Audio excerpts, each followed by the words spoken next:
Hello friends, welcome to my channel. आज हम pump house बनाते कैसे हैं उसके बारे में जानेंगे। ये मेरे पास ड्राइंग है जिसमें कि आप देख रहे हैं पंप रूम 3600 बाई 3000 mm का है। उसके बाद क्लोरीन रूम बगल में देख रहे हैं 1800 × 2500 mm का है। और उसके बाद बरामदा जो 3600 × 1500 mm का है। इस ड्राइंग के रेफरेंस पे हम अभी इसका लेआउट करेंगे और लेआउट करके कैसे एक्सकवेशन, ब्रिक वर्क और सारे स्ट्रक्चर जैसे कंप्लीट करते हैं उसके बारे में जानेंगे। तो फ्रेंड्स देखिए, जैसे कि इसका फाउंडेशन में सबसे पहले इसके पीसीसी देख लीजिए। 900 × 100 mm थिकनेस की है। 690 सब में इसमें 300 mm की रद्दे जो चलेंगे वो आएंगे। उसमें मैक्सिमम 3 रद्दे आएंगे। उस तरह से ये हम देख रहे हैं कि कैसे हमको स्टेप बाय स्टेप चलना है। तो इसके लिए सबसे पहले हम क्या करेंगे कि सेंटर लाइन मेथड से एक बार हम इसका ड्राइंग का लेआउट बना लेते हैं।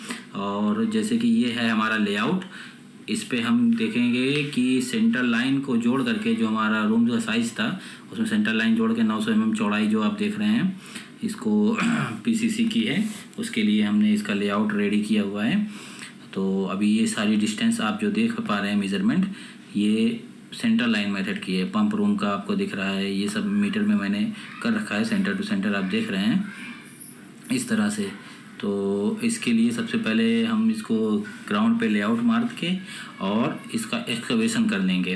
पहले मिट्टी निकाल देंगे। वैसे अगर हमको मैनुअली करना होता तो अलग अलग स्ट्रक्चर से निकालते, लेकिन अभी हमको जेसीबी से करना है तो इसलिए हम इसको पूरी मिट्टी को एक बार में निकाल देंगे। और उसके बाद लेबर से इस मिट्टी को साफ़ करके इसका एक अच्छा सा लेआउट के हिसाब से हम इसकी शटरिंग को सेट कर देंगे।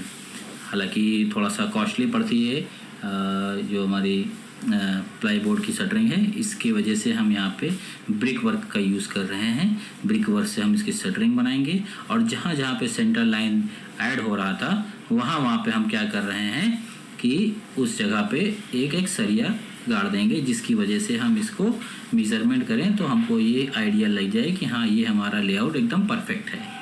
तो इसके आगे अब हम क्या करेंगे कि हम अपना कंक्रीट रेडी करेंगे जिसका रेशियो 1:6:12 है, यानी कि 1 सीमेंट, 6 सैंड और 12 जो है एग्रीगेट, 4 सैंड यानी कि गिट्टी।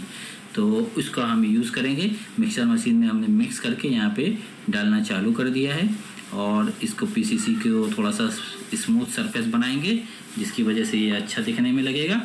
तो उसके बाद फिर हम क्या करेंगे कि हमारा जो ब्रिक वर्क स्टार्ट करना है उसके लिए हम पीसीसी के सारे ब्रिक्स हटा के उसको निकाल देंगे। और ब्रिक्स जो हमारे इसमें हम 1:6 रेशियो का जोड़ेंगे, उसके लिए हमारे ब्रिक्स अच्छे से भीगे हुए होने चाहिए। सैंड अच्छा क्वालिटी का मोटा होना चाहिए। सीमेंट और सैंड का मिक्स अच्छा होना चाहिए। उसके बाद हम इसकी ब्रिक वर्क की जुड़ाई चालू करेंगे। पहला रद्दा, दूसरा, तीसरा, उस तरीके से स्टेप बाय स्टेप हम करते हुए चलेंगे। और हम लास्ट में जब ब्रिक वर्क कंप्लीट कर लेंगे तो जो हमारा 350 mm × 350 mm का लास्ट वाला खसका है उसमें क्या है कि 50 mm का और डीपीसी भी होता है, वो उसमें मेंशन नहीं किया गया है। तो 50 mm का हम डीपीसी भी उसी में इंक्लूड करके कर देते हैं। तो इसको करने के बाद मेन चीज़ सबसे ज़्यादा ध्यान देने वाली ये है कि क्यूरिंग इसका मोस्ट इम्पॉर्टेंट है। तो क्यूरिंग को हमको बराबर इस पर करते रहना है डेली, और कम से कम 3 बार तो, एक सुबह कर दे, फिर दोपहर में जब लेबर लंच करते हैं उस टाइम पे, और शाम को कर लें।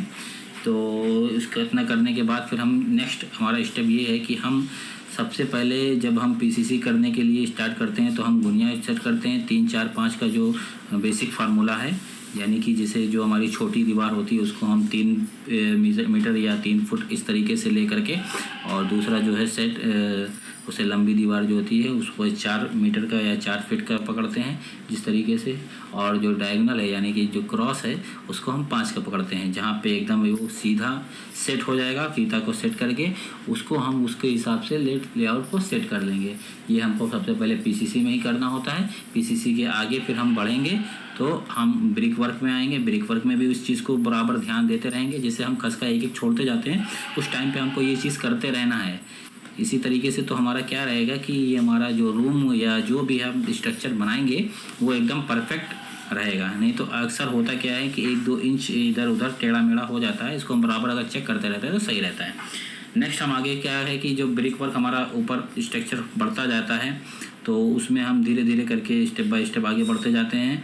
जैसे कि अभी इसमें हम यहाँ पहुँच चुके हैं, क्या बोलते हैं इसको, वरांदा की हमने शटरिंग कर रखी है। और इसमें आप देखेंगे इस फोटो में आपको दिख रहा है कि ये जो लेबर है ये क्यूरिंग बराबर कर रहा है। तो क्यूरिंग करना बहुत ज़्यादा इम्पॉर्टेंट है। मैं बार बार ये चीज़ आपको गाइड करूँगा, क्योंकि इसमें लेबर और मिस्त्री थोड़ा लापरवाही करते हैं। क्यूरिंग का ज़्यादा खास ध्यान देना है।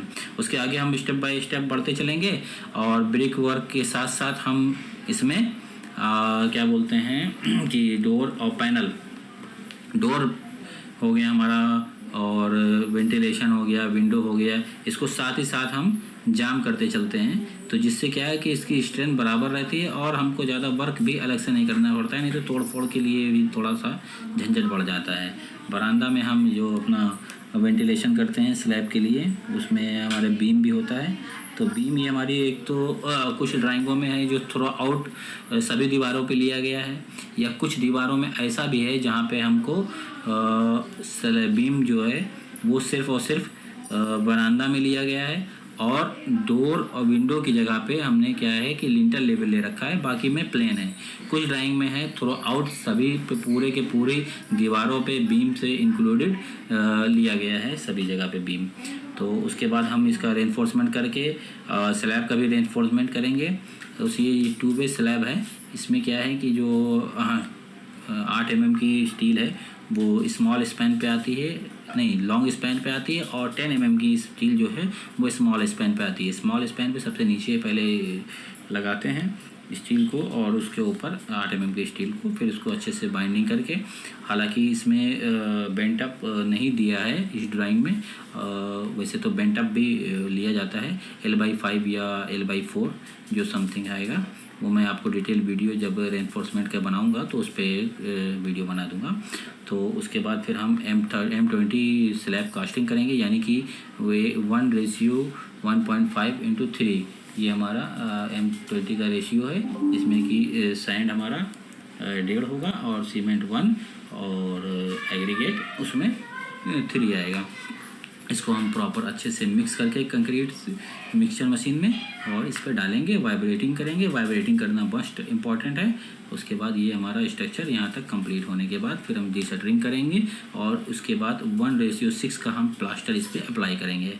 सभी स्ट्रक्चर्स पे प्लास्टर अच्छे तरीके से अप्लाई करके उसकी क्यूरिंग वगैरह अच्छे से करके फिर ये हमारा स्ट्रक्चर एक कंप्लीट स्ट्रक्चर हो जाएगा, जिसमें हम फिर इसके आगे का स्ट्रक्चर क्या है कि जो हमारी ये साइड की मिट्टी वगैरह है इसको हटा करके इसमें हम एप्रन अप्लाई करेंगे, जो कि 600 mm वाइड होता है, और एक बाईपास चैम्बर भी इसके साथ साथ हम स्ट्रक्चर रेडी कर लेंगे। जो कि बेसिकली करते क्या है, पंप लोडिंग होने की बात करते हैं कि जो भी तोड़ फोड़ वगैरह होकर के कंप्लीट हो जाता है उसको कंप्लीट करके फिर हम एप्रन और बाईपास चैम्बर साथ में कंस्ट्रक्ट कर लेते हैं। इसके बाद ये हमारा कंप्लीट होने के बाद हम इस पर प्लास्टर हो गया हमारा, अब हम इलेक्ट्रिकल वायरिंग जो है वो कर लेंगे और पेंटिंग करके ये हमारा स्ट्रक्चर एक कंप्लीट रेडी हो जाएगा।